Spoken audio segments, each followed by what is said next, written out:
professor Rafael Araújo, vamos lá, vamos dando sequência ao nosso curso. Estamos estudando o Microsoft Excel. Agora, vamos começar a entender o que é uma referência relativa e uma referência absoluta. Vamos lá. O que acontece quando você clica em uma célula que contém uma fórmula e simplesmente usa Ctrl C? Clica em outra célula e usa Ctrl V. Ora, Ctrl C, copiar. Ctrl V, colar. Não existe nada mais básico na informática do que o simples copiar e colar. Só que tem um detalhe. Quando você copia a fórmula de uma célula e cola em outra, para muita gente, o que seria a lógica? Se eu estou copiando e colando, para muitos, a fórmula colada seria exatamente a mesma que foi copiada. Cuidado! Tudo isso vai depender se a referência é relativa ou absoluta. Para ficar mais fácil, vamos fazer o seguinte, vamos criar aqui um exemplo. Vamos supor que você tenha na célula C3 a seguinte fórmula, igual a A7 mais B9 mais D8. Um exemplo.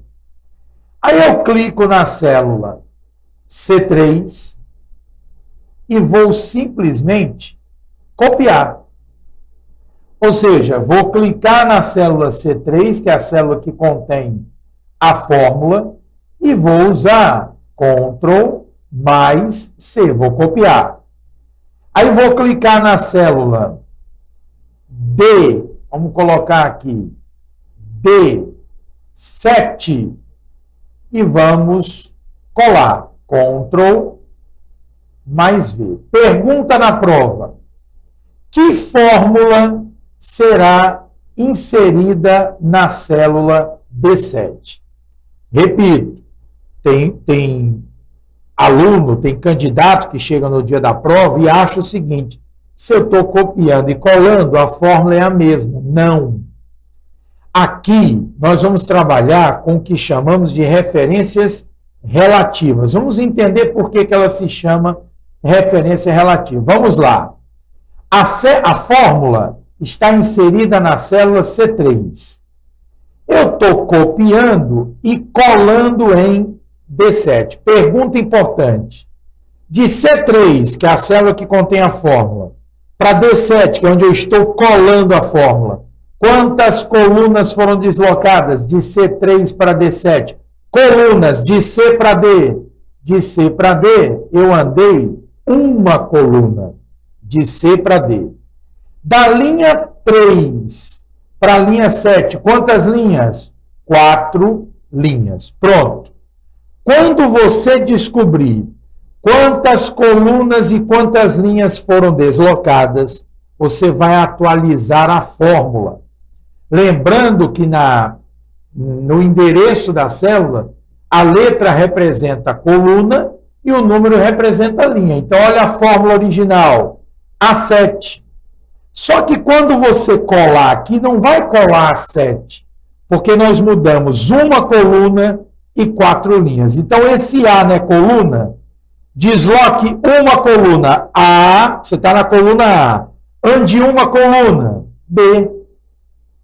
Você está na linha 7 e anda 4 linhas. 7 mais 4 linhas, 11. Mais. Aqui era B9, B é coluna. Quantas colunas eu desloquei? Uma. Você está na coluna B, ande uma coluna. Vai bater aonde? C. 9 mais 4, 13. Mais. D, ande uma casa, uma coluna. Você está na coluna D, ande uma coluna. Vai bater aonde? E. 8 mais 4, 12. Está aí a fórmula resultante. Eu copiei de C3, colei em D7. E a primeira coisa que eu fiz para chegar à minha resposta foi analisar quantas colunas e quantas linhas foram deslocadas. Então, de C3 para D7, eu desloquei uma coluna e 4 linhas. Aí o A7, A mais uma coluna, B, 7 mais 4, 11. B mais uma coluna, C, 9 mais 4, 13. D mais uma coluna, E, 8 mais 4, 12. Então, a fórmula que seria exibida na célula D7 seria B11 mais, no caso, C13 mais E12. Beleza?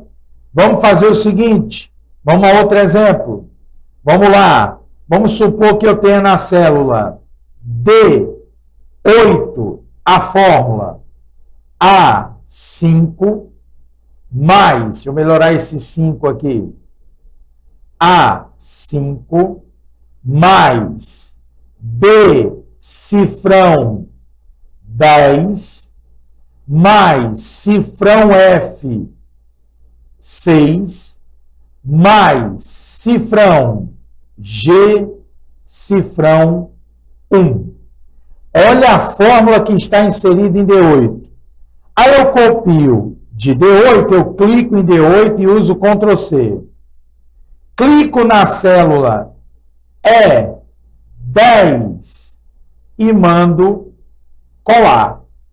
Que fórmula será colada em E10? Primeiro passo, analisar de D8, que é onde está a fórmula, para E10, que é onde a fórmula está sendo colada.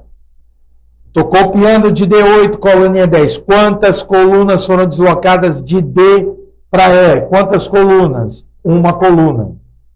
Quantas linhas da linha 8 para a linha 10? 2 linhas. Quando eu chegar a essa informação, eu começo a atualizar a minha fórmula. Aqui em cima não era A5? A é coluna, 5 é linha. A mais uma letra. B. 5 mais 2, 7. Mais. Aí vai para a segunda referência. B mais uma letra. C. E aí chega num ponto importantíssimo para a sua prova. Antes do 10, tem um cifrão. Atenção.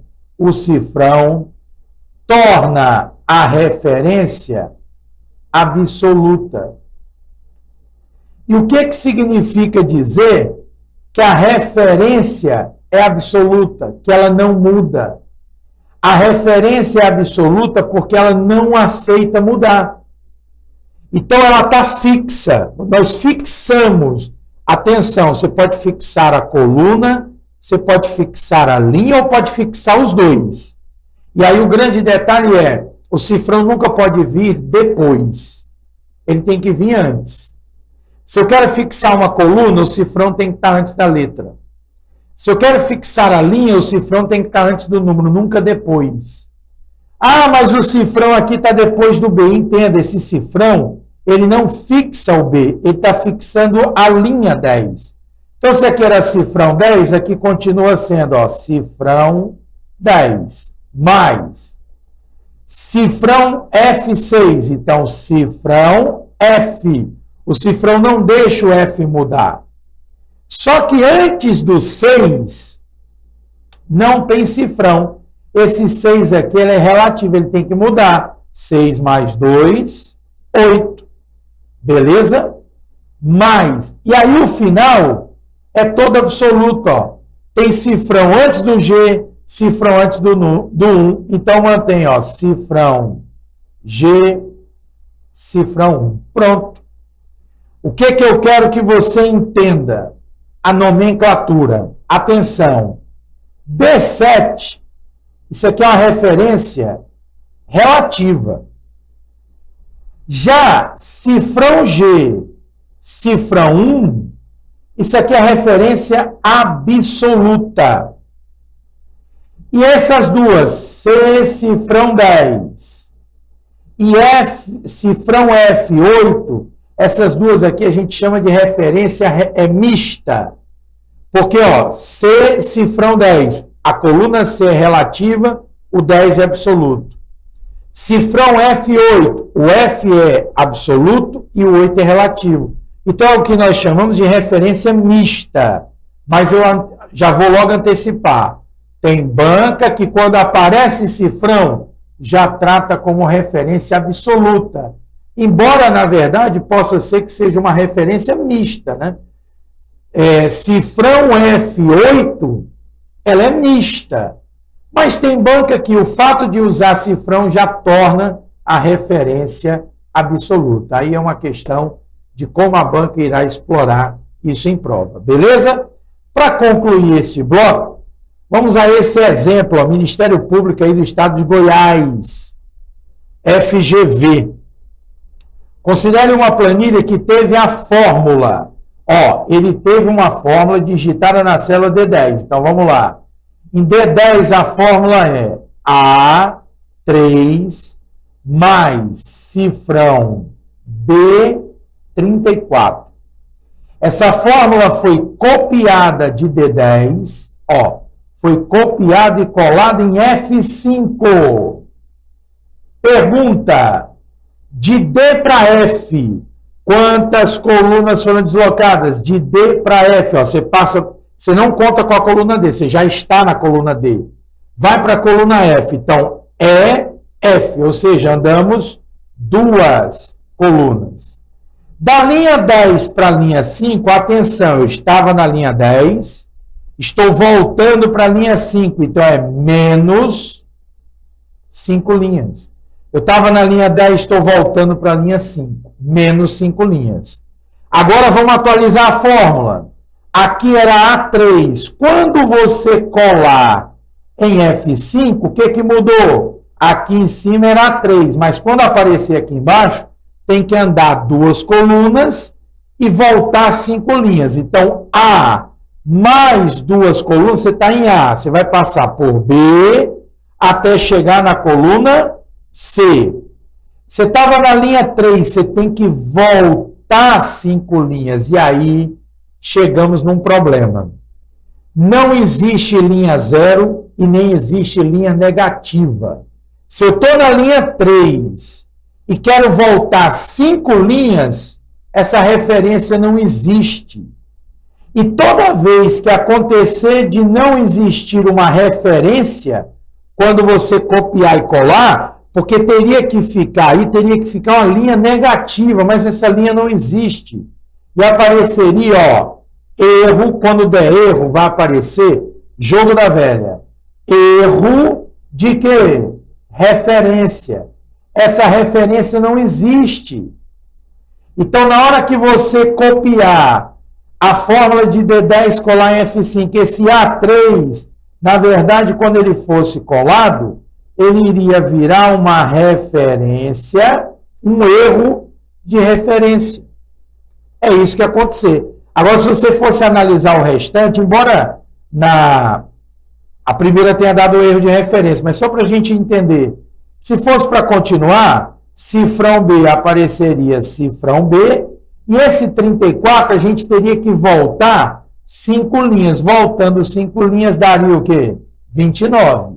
Aí ele pergunta, ó, assinale a opção que indica a fórmula exibida na barra de fórmulas quando a célula F5 for selecionada.